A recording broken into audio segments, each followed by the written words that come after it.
नागरिकांनी काळजी घ्यावी की जेणेकरून आपल्याकडून कोणताही आचारसंहिता भंग होण्याचा गुन्हा होऊ नये।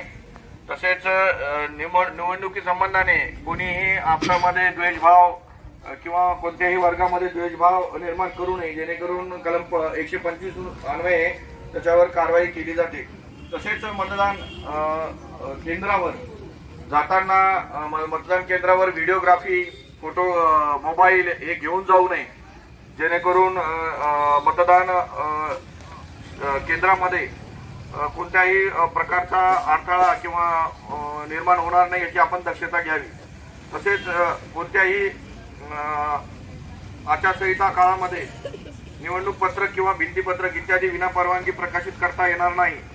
तसेच मतदान केंद्रामध्ये किंवा त्याच्या जवळपास प्रचार करण्यास मनाई असते, याबाबत आपण दक्षता घेतली पाहिजे।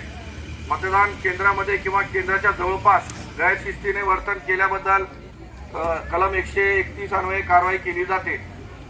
तसेच मतदान केंद्रावरील गैरवर्तणुकीबद्दल सुद्धा कलम 132 अन्वये त्याच्यावर गुन्हा नोंद होऊ शकतो। त्यामुळे मतदान केंद्रावर जाताना सर्व नागरिकांनी आपली दक्षता बाळगावी, जेणेकरून आपल्यावर कोणताही गुन्हा दाखल होणार नाही।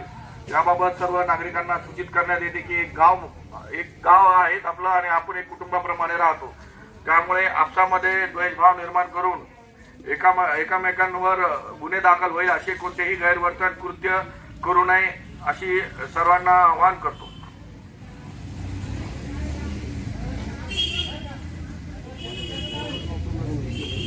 मोबाईल मतदान केंद्रावर घेऊन जाऊ नये, जेणेकरून आपल्यावर कारवाई केली जाईल।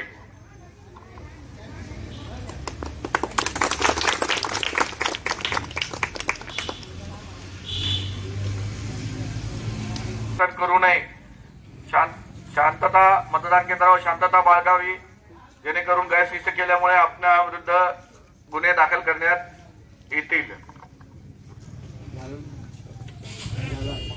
पोलीस स्टेशन विभाग अंतर्गत मी सहाय्यक पोलीस निरीक्षक शंकर वाघमोडे आज पोलीस स्टेशनच्या अंतर्गत असलेले गावे विरगाव, मालगाव आणि नागमठाण येथे मतदान टक्केवारी वाढावी, तसेच मतदान दरम्यान कोणकोणते गुन्हे होतात याच्याबद्दल भरपूर नागरिकांमध्ये जागरूकता नसल्याने आज चार्ली फाउंडेशनचे समाजसेवक सुमित पंडित यांनी खूप चांगल्या पद्धतीने लोकांमध्ये की मतदानाची टक्केवारी वाढावी, तसेच मतदान दरम्यान बूथवर मोबाईल वगैरे घेऊन जाऊ नये, तसेच तिथे मतदान केंद्रावर गोंधळ करू नये याबाबत आपल्या मूक अभिनयातून जनजागृती केलेली आहेत।